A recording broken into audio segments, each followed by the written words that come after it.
তো বন্ধুরা আবার একটা বিড়ালের ভিডিও দেখতেই পাচ্ছেন। টেম্পারেচার নর্মাল আছে, এর মেনলি ইনফেকশন হয়ে গেছে, ঠান্ডা লেগে গেছে। এর কিন্তু প্যানিকোপেনিয়ার এখনও অবধি সিমটম আসেনি। কিন্তু সমস্যা যেখানে বন্ধুরা, এই যে ঠান্ডা পড়ে যাচ্ছে এই সময় কিন্তু বিড়ালের অনেক রকমের সমস্যা হয়। মেনলি ভাইরাস অ্যাটাক করে কিন্তু ওদেরকে বাঁচানো যায় না। তো এনার বাড়িতে আগে যখন আসতাম একটা বিড়াল ছিল, এখন কিন্তু প্রচুর বিড়াল হয়ে গেছে। যা হয় বাচ্চা হওয়ার পরে তাদেরকে আর না রেখে অন্য কোথাও দিতে পারছে না, মায়ের জিনিস। তো দেখতেই পাচ্ছেন এও মা হয়ে গেছে, এরও 1 বছর সবে বয়স, মা হয়ে গেছে। তাই জন্য বলবো বন্ধুরা, এনাদেরকে ভ্যাকসিন করতে বলেছিলাম কিন্তু ওনারা পারেননি ভ্যাকসিন।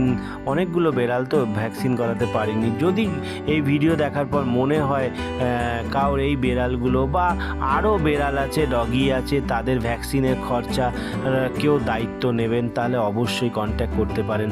কারণ কেন, বহু বেড়াল আর ডগি আমি বাঁচাতে পারি না ভ্যাকসিনের কারণে। আর আগে থেকে যদি ভ্যাকসিন এদের হয়ে যায় বডিতে, তাহলে কিন্তু এই সমস্যাটা হবে না।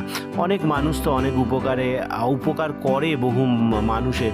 তো এই অবলা পশুদেরও যদি উপকারে আপনারা আসতে পারেন, অবশ্যই আপনারা কিন্তু ইনবক্স করুন বা কমেন্ট করুন, তাহলে উপকার হয়, এই সব অবলা পশুগুলো বেঁচে যায়। সবাই ভালো থাকবেন, সুস্থ থাকবেন, ভিডিওটা শেয়ার করবেন। ধন্যবাদ।